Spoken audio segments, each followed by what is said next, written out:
Welcome to Power Hour, where the editors of Powersports Business interview the movers and shakers of the industry. This episode is brought to you by Synchrony. Hi, everybody. It's Brendan Baker from Powersports Business, and we got a special in-house guest today. Well, it's not in-house, but he's in our house, an EPG Brand Acceleration house.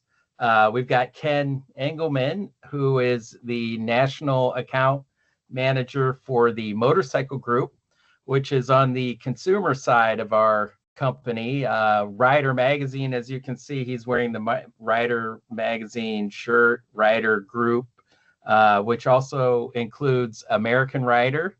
For those of you who don't know, we have, Rider's been around for quite a while. Welcome, Ken. Thanks for joining us. Thank you for having me.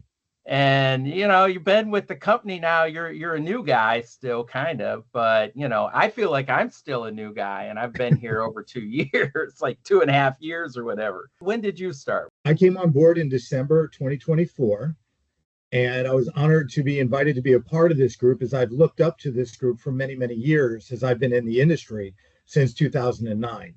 Yeah. So for many years, I've been reading rider content and American rider content, and of course, Powersports Business. And it's something I always strive for with the organizations that I work with. So it's an honor to be here. Yeah, well, we're glad to have you. And, full disclosure, I think we went on a trip together early on, probably one of your first trips. I think. Yeah. We did the Louisville Parts Unlimited Drag Specialties show for Le Mans. Yes. And that was a lot. Was it Louisville? Yeah, it was Louisville. Yeah, it was Louisville. February, right February. After. Yep. It's still all a blur to me because I think I'm still recovering from that early. I think I might be fully recovered now. It's just the heat. But, we had our show. We had the Accelerate Conference. We had AIM Expo. We had the Parts Unlimited show, all right back to back to back. And it was cool to meet you and get to what I was surprised. I mean, not surprised, but I mean, it was cool to see how many people you said you were out of the industry for a little bit. Yeah. And then you come back in and everyone's like, Ken, they're flocking to you, man. They're like hugging you, I'm like, I better, what am I, chopped liver over here? But no, they loved you, dude. I mean, everybody seems to have good impressions of, their time knowing you, your relationships and everything. It was wonderful to experience all that myself because I had been out of the industry for some time. And, when you leave an industry for a little bit, you always wonder your reputation, the relationships. And I hadn't been in contact with quite a few people. So experiencing that when I was walking the show with you, and then again a few weeks later in Vegas at the AIM Expo, felt great. And it felt home, which is very nice when your career is your home. You're happy doing what you do, and you're serving others, and you're assisting different OEMs and mom and pop businesses. I just love it, and I think a lot of that stems from those that I work with know that I truly love it, and I love serving others and helping them succeed. So it was a wonderful feeling. I mean, I think that's a key thing with you. You truly do bend over backwards to help people do things, to help them, in a selfless way that I think is pretty cool for people who don't know you, but people who do know you have probably experienced it, and I know when we were in Louisville, the first time I met you, you were talking to the barmaid there and saying how you had a website that she might be interested that you didn't use anymore, and you just gave it to her. You're like, I'm going to sign it over to you and you can have it and do something with it. I mean, I was pretty impressed with that alone. It's like, how cool is that? No, I totally forgot about that. But yeah, it was a URL, because I'm a very creative person. I'm always thinking of strategies and solutions to different types of scenarios. I do it for my clients, but I also do it for nonprofits and in my personal life, just helping others, helping communities. So when we had a conversation and she was talking about going to school in Italy for wine expertise and to advance her career, I've been sitting on this URL for a while, and it was similar to the one bite pizza guy, Yeah. Dave Portnoy, Barstool Sports guy. Barstool Sports. Yeah. So I came up with this URL and I bought, what was one sip or, one glass reviews. One glass wine reviews. That's what it is. One glass wine reviews. But anyway, I've been sitting on it and I didn't do anything with it. So right there at the bar, I said, you know what? Let's transfer this to you. And I wish you success in utilizing this as you see fit to help you in your career. It's just what I do. And I was very happy that she was so receptive and thankful of my giving it to her. And, just a little bit of GoDaddy and transfer. Right. It's hers. Good luck. She's taken it on, on top of that, she actually took it, and I don't know what she's done with it yet, but right. At the same time, that's pretty cool. I mean, there's not a lot, especially when you meet somebody, you always hear these stories like, I met him in the bar, but that just happened, and it's like neat to witness it. And speaking of which, you were, let's talk about something you were doing in between your kind of little hiatus in the industry is, you've got a kind of a charitable organization that you head up, Be Kind. Tell me about that. Tell me a little bit. So what happened was after I left the BMW club where I was prior, I had taken an opportunity with the Israeli Tourism Board to help create their North American advertising campaign. So I spent a month riding a motorcycle around Israel. This is before COVID, before October 7th, when everything was fun and travel was open and it was very friendly experience over there. And when I came back, COVID had taken off and obviously the world shut down, travel stopped. So at that point, no one was hiring more and I was looking for my next opportunity. So I took knowledge that I had and my passion for serving others and I created a nonprofit, a 501c3 nonprofit called Community Volunteers United. And what I and others do is we simply volunteer our skills and abilities for our careers and our passions for local nonprofits in the communities we live. And veteran programs, animal shelters, senior centers, children's programs, environmental groups. Every town in America has different 501c3 nonprofits that serve the community in different ways. And to me, community nonprofits are the lifeblood of communities. Right. And so we just help them with marketing and advertising, media engagement, fundraisers. And I did that for a few years. Your expertise, basically, of the things your skill sets or what your skill set is, Exactly. What comes natural to me is something that they would usually outsource or pay for. But since I know they have limited budgets, if money at all, I just give it away for free to help them do what they do, which is serve our community. So the Please Be Kind campaign was something that I wanted to inspire others to be happy, to inspire kindness, and to make other people smile, because so many people are going through so many different things not everyone is aware of. And right. During COVID, obviously, it was a different time, and there was a lot of people passing away, a lot of craziness in media. So I wanted to create a message like, if you had the ability to make someone smile, do it. The world needs more of that. But there was way too many words for a little mini billboard, which was a political lawn sign that I ended up using. Yeah. So I asked, after one of our local elections, I asked for the politicians to donate their used political lawn signs to my nonprofit instead of throwing them away in the trash or in the dump, the town transfer station. And they did. But being in advertising, I saw it as an opportunity to turn these billboards into kindness billboards. And so when I received them, I spray painted over their messages, created a cutout with Please Be Kind on it, and I repurposed a stencil. Yeah. And my local crafter in Home Depot at the paint department, she's like, oh, I could do that for you, because I would just make a mess.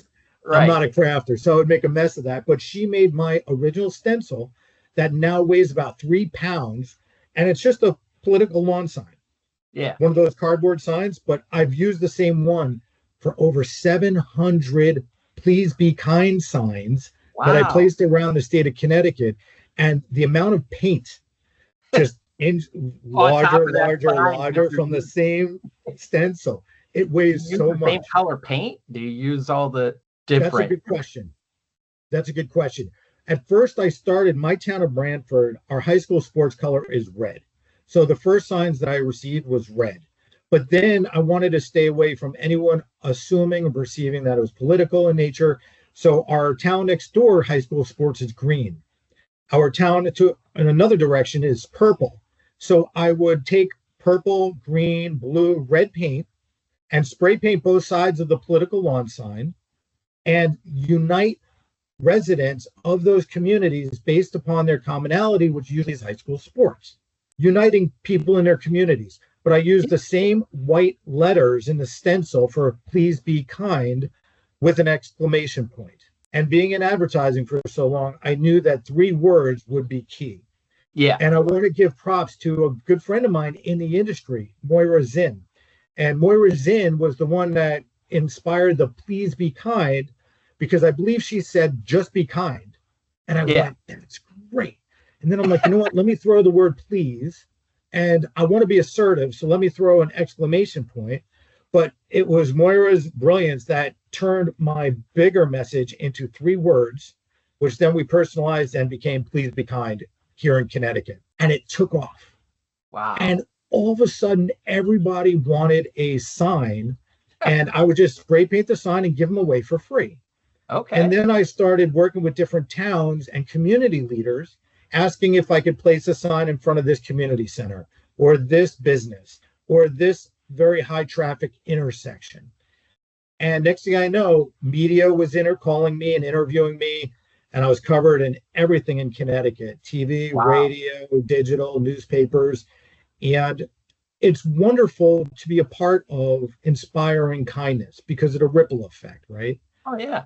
The message it's so clear and concise on that. It's like, what is it about? It's about being kind, And one of the benefits of my doing this myself was I did not add my nonprofit name or my name or contact information, because I didn't want anyone to think there was anything other than what it is. There's no agenda. There's no money. It's just nothing in it for you other than you helping people, Yeah. It's a public service announcement campaign in advertising. That's what it is. Yeah. And I'm just happy to be able to inspire the unexpected. And that's the exciting part about this. I received phone calls and messages to my Facebook page from veterans, from healthcare professionals, from first responders, teachers, retail workers. So many people connected to these 3 basic words because of whatever they were going through at the moment when they saw the sign. And that's the power of advertising, but that's also the power of engagement with a target market or an audience. And so these are things I've been doing for years with my clients, with BMW motorcycles, Harley Davidson, Yamaha, and so many other OEMs and smaller product service providers. But I also volunteer to help, like the Motorcycle Industry Council or the Motorcycle Safety Foundation. Oh, yeah. I offer to help as a part of their, whether they're going to have one of those groups, community group, or they're going to have a committee. I always raise my hand and say, how can I help be a part of creating solutions that helps the collective whole? Right. I mean, I think something like this is definitely needed in the motorcycle industry. I mean, we're already kind, I think that the motorcycle industry is full of kind-hearted people, really do. As a group as a whole, I think we're probably one of the most charitable people. I mean, there's always some charity at some event. You're doing a poker run for something to, donate stuff to charity. So, I mean, that's already a given, but, like stuff like MIC, where it's like safety, driving home, like motorcycle safety, or the new thing, e-bike safety, and some of these critical issues. And, MIC, they've got backing of some OEMs, but it's not like they're the biggest. They need help. AMA needs help. They need volunteer help. And there's also a lot of stuff like Tread Lightly. I look at them like they need help with managing trail systems and things like that, and keeping trails open, and helping to fight for legislation to keep trails open for everybody. You're absolutely right. And I'm glad you're mentioning those, because most associations and most industries have nonprofits that are set up to assist, right? Yeah. And part of my mission of my nonprofit, which is totally on the back burner now that I'm full with EPG, of course, a lot of that work I'd done prior to coming on board had to do with matching skills and abilities of local residents with nonprofits that align with their specialties as a matchmaker. Right. And so I'm always trying to learn what are people into to match them with the industry or market that they can assist. And I created a program in our local high school that matched high school students who needed community service hours to graduate with local nonprofits that can't afford to advertise or market themselves. Yeah. But I brought them together in a high school library, had each nonprofit set up at their own table, and had class by class come down and ask, so what are your interests? It could be the breakfast club, Pretty much. Pretty much. And introduce them to the nonprofit that fit their interests. The student would have a better experience, would be more engaged and more open to learning about it, possibly go down a new career path. At the same time, the nonprofit's benefiting from aging out, which is an issue for a lot of nonprofits, coming in with fresh minds, fresh eyes, fresh work, and the community thrives. But one of the cool things is working in the motorcycle industry, as we do, Powersports. Yeah. So many people throughout the years, when I'd be at an airport traveling for work, they'd see me with a backpack and a motorcycle helmet and say, where are you going? And I would say, oh, I'm going to work. And they said, you get to do that for work? And, many of us are blessed that we're in this wonderful industry that's fun, engaging, work, thrilling. But we can also teach young people that there's more than just what's traditional. And there's so many different types of careers that they could truly enjoy, yet thrive and have a career in. So it's educating, it's inspiring, and that's what my nonprofit is about. I feel like volunteerism is definitely overlooked, especially in like school, like in, high school. Like it should, I don't know, maybe I'm wrong. Maybe there is some level of it but it should be more of a push, like a requirement to like get out in the community and do something, and I think in our industry, there's a lot of opportunity for volunteerism and people should really take advantage of it. I mean, that's one way to help grow the sport, and to help expose other people to what we do. We all talk about like not having, enough new riders and things like that. But, when we really look at it, besides like free hot dogs at your dealership or whatever to get people in, there's got to be some kind of common bond there, the community type service, again, that could bring people together and let them experience it and see what it's like without necessarily having to make that big investment in money, but maybe in their time and in their effort. You're absolutely right. And there's so many benefits to the person volunteering that most people don't know about or don't think about because everyone's busy and everyone's trying to survive and everyone's working and handling, home life, kids, careers, all different things. But there's so many benefits to volunteering locally, let alone on a national level. And I learned this at a very young age, which makes me unique to have the experience that I have. When I was a little boy, my dad was in the Buick Grand Sports Club of America. Oh, okay. Okay, nice. So the Buick GS Club of America, my dad was a member there. My older brother was, I think, a director in the Mustang Club of America. My mom was a part of the clubs. So I was raised in club life. I was in Sports Car Club of America. So SCCA. Which is great. So we learned about volunteering, giving back, community. And I noticed over time a lot of aging out when certain members became a certain age, they stopped volunteering. But what club was going after the younger person to get involved? And I saw an opportunity to bridge that gap. And that kind of turned me down into club life. And that's one of the reasons I was so successful in that club life was presenting value properly to the prospects, which is similar to advertising. Right. It's presenting value, inspiring positive response. And it works. Volunteering, business, associations, education, personal. It's human to human connections.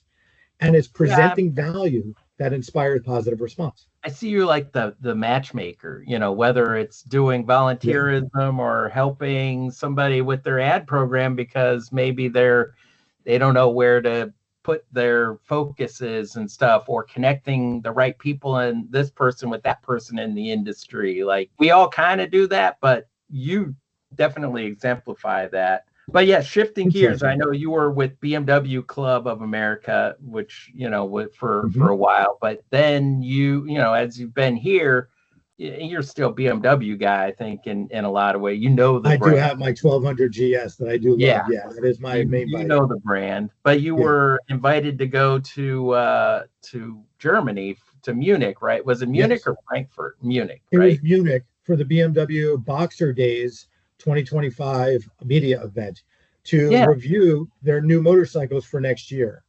And I was able to experience, learn from their engineers and designers the R1300 RT, the Okay. R1300R, and the R12 GS. Yeah. So you got And to they ride. were epic. I mean, what year is yours? Mine's You're a 2015. Oh, okay. So And these are like before, 10 years newer, maybe. yes. And I started on Harleys. I had my Okay. first bike was an '03 Road King Classic. And then I started working for Roadrunner Motorcycle Touring and Travel as their associate publisher. So Yeah. I started traveling a lot more. So I upgraded to an '09 Harley Davidson CVO Ultra Classic. Oh, you weren't That's messing around. I love that You bike. didn't It just was a like great go, bike. give me a little small, you're like, boom, all in, man. I like Absolutely. that, And you know. then I started working with the BMW club. So I started riding BMWs. And then all of a sudden I learned dirt. And I went, Yeah. oh, what is this? And I was lucky You to like be riding in. that big bike on the dirt? Like to me, I mean, I Oh, like yeah. dirt bikes, lightweight things, but I look at that GS and go, oh my God, I couldn't even slide that. I mean, I could ride on the dirt, but I'd be like a grandma on the dirt with that. No I offense guess to grandmas out there. They're probably even better than me on the.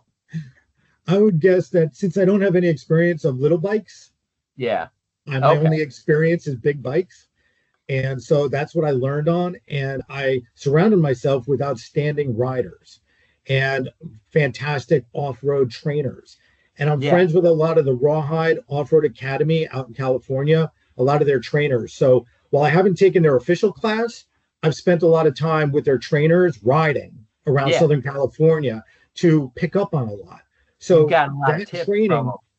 helped Yeah. big time when I was over at the BMW Enduro Park north of Munich, because we had a full day of dirt up at their Enduro Park with the GS, with the 12 Okay. GS. Oh, So nice. a lot of memory recall came back, and I'm proud to say I did not drop a bike once. Wow. That's awesome. And Now, do you I'm only ride five foot standing up? seven, Are you one so of those like stand up, you do the stand up on the pegs and do all that yeah, okay. You got to do that. absolutely so much Now, fun. you're not a tall guy like me. We're not 6'7" or anything like Right. that. So riding a bike that bit, I mean, that's what you're used to, I guess. But I look at the GS and I'm like, there's no way I could fit on that. But if you ride it, I'm sure I could. It doesn't compute in my mind that, I would be comfortable on that. I'm just used to the little bikes. You're welcome to come visit me in Connecticut and take my bike anytime you want. But Yeah, it I'll have to turns double out, up on the insurance. But yeah, I would definitely like to. I want to ride. I mean, I've ridden some big bikes for sure, especially some of the like baggers I've done, some of the demos and stuff, but never ridden a BMW. I would like to try that at some point. you're welcome to call up your local BMW dealership because they have the demo days and the demo trucks going around North America. And you Yeah, find out when that's going to be and go experience it. Like I did a couple weeks ago up at Americade up in Lake George, New York. They had yeah. the demo truck. So, of course, I took some turns on the new bikes. How But was I've never America? been flat footed. So I'm used to being on tippy toes on any Oh, bike okay. I've ever had and you So get yeah, used as to it. long as you can get a toe down or whatever, kind of tippy toe it a little bit, and I'm okay with that. But I always feel like, the last time I rode a big, like it was like a Yamaha Eluder or whatever, and it was like 800 pounds. Thing was huge. I mean, as far as heavy, wasn't that it was that tall. I mean, I could reach the ground, but I remember the parking lot, just like, I'm fine on the road once I'm moving, but the parking lot, maneuvering it around, I got a little off balance, and I'm like, oh, that thing is heavy. It Right. gave me a little bit of a scare, like, oh God, this thing could go over, you know. Right. But I have not experienced that with my BMW. I mean, I'm not here to sell BMWs. I just happen to be a fan. I love my bike. Yeah. But also the Boxer engine being low to the ground makes a huge difference. That's true. Does.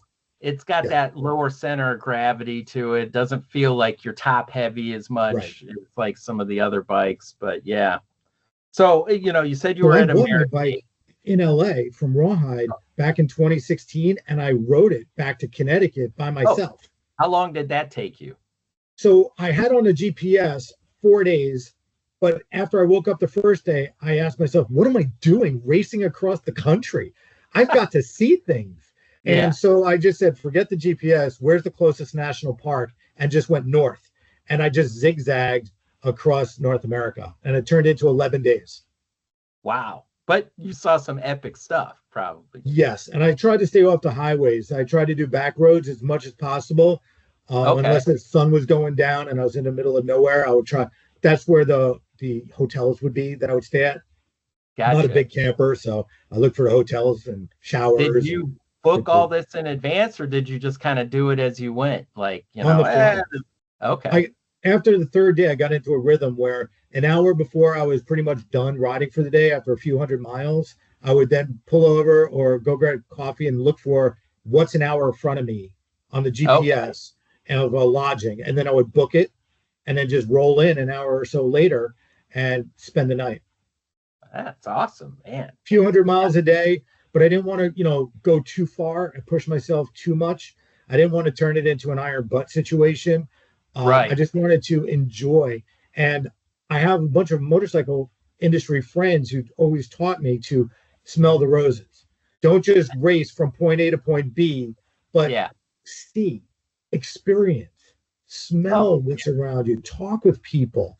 And that changed my mindset from point A to point B, cross country, to each step of the way, which enhanced and elevated my experience. I mean, that's part of the beauty of being on two wheels as opposed to locked in the cage, right? You know, I mean, even if you're hauling butt, you're kind of smelling the roses more than some guy sitting in the cage, you know, tuning the radio, you know, and but yeah, I mean, I that's on the bucket list for sure. I'd love to do something like that. Did you ride Route 66 or anything, or have you? Oh, okay. You were just kind of zigzagging every which way. Yeah, my first stop was in St. George's, Utah, from LA straight through Vegas and up to St. George's, because I wanted to visit Best Friends Animal Society. I'm a big animal rescue person, so I wanted to meet the founders. So I had set that meeting up prior. But after that, it was just national park. Where do I want to go see the remainder of the way? What was your favorite part? Of course, Rockies. Crossing the Rockies was absolutely mind-blowing to me because I pulled in from the flat desert and ended up in Durango. And, you know, part of meeting people along the way, I met a police officer who was quite impressed with, where are you going? To Connecticut. Where did you start? Los Angeles. On this, which turned into a whole big conversation. And at the time, I was going a little bit over the speed limit in this big open area. So he stopped me, but he let me go, which was very kind of him. That's cool. But that was the beginning of my coming into Durango. And he was kind enough to let me know that there's a lot of wildlife that it was springtime. So Mother Nature, and a lot of times deer run across the road. And he was right, because a quarter mile after I continued on my way, boom. So I went right in front of me across the highway. So slowed me down, had me pay attention to the region, but a learning lesson, right? Where you are is very different than what you're used to. So learn, take it in, but it's part of the adventure. Yeah, right. I mean, it's not just the freeway you're looking at. You know, you got to look around and, you know, see what's off in the peripheral and in the distance. And I had one where I was coming home I used to lived in Cleveland, but I worked in Akron, and I'm driving home one day to Cleveland North. It's kind of dusk, and I'm driving, and I had a little Toyota MR2. I'm just kind of driving, whistling, whatever, listening to music. I look over in my side view, just kind of, and I see this deer on the other side of the freeway, like there's a median, it's on the other side. I'm like, that thing's crossing, and I start looking, it's crossing, and it's kind of at a diagonal. Right.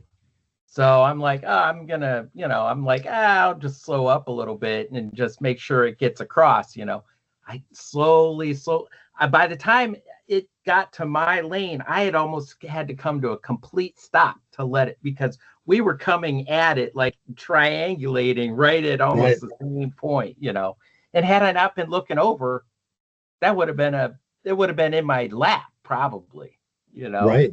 And so, an MR2 of all things. Oh yeah. I love those things. They were great. My uncle had a supercharged little red one. Those MR2s were great. Supercharged were nice, but I liked it because it had, at the time, it had a 1600cc engine, which was, anyway, I won't nerd out too much, but it was like a a race type engine in a Formula car that I liked. So, and I had to replace the engine in it, which was not fun. So I dropped the engine. Being a mid-engine, I was over. That's why working on motorcycles is so much nicer. But your story right there just reminded me when I left Sturgis and I was headed towards, I think, Sioux City, in a wide open area, right? At that point, I wanted to get from point A to point B because it was just a wide stretch.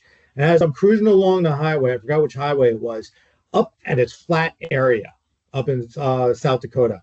And to the north, I saw a weather front starting to appear. And I'm cruising along and I'm looking over and I'm like, it's getting closer. And I'm moving along and it's getting closer. And now I'm starting to go, all right, do I turn around? Because there's nowhere. There's no nowhere to hide out. There's nowhere to hide out. There's no hotels on the sides.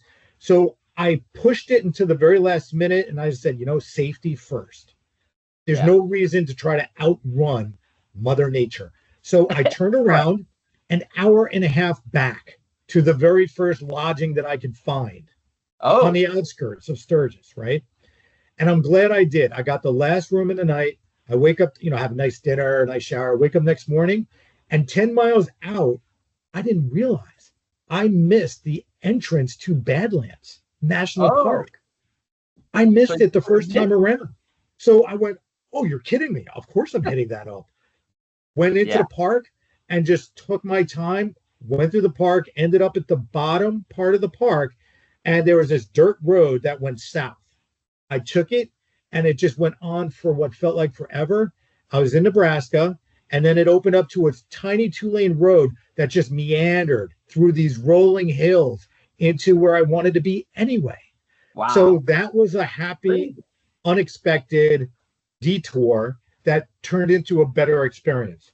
I mean, sometimes those are the best, as far as it just happens. It's, it's unexpected. And anything going on with American Rider? I know you did Americade, and that was like May, then like Memorial. When was just before Memorial Day, I think it was. Right before Memorial Day.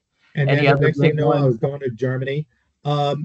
Unfortunately, I was supposed to be at the TourTech rally and the Overland Expo out on the Northwest, but that just didn't come together at the last minute because of deadlines.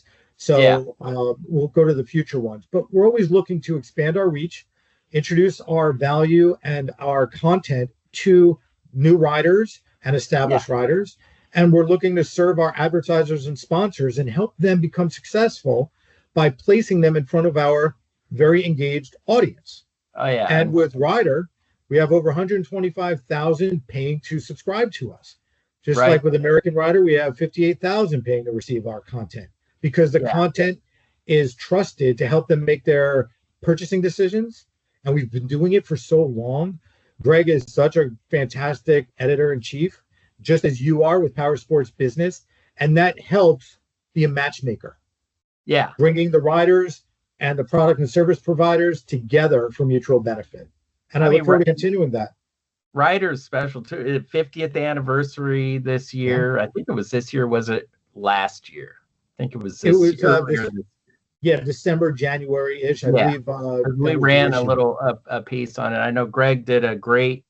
I really loved his cover on the 50th anniversary with all the other years in there kind of built into it. It was really cool, and some great comments from some of the people that have read it throughout the years and been part of the magazine throughout the years. So, yeah, I Chad mean, did a Ryder bang-up job with that cover.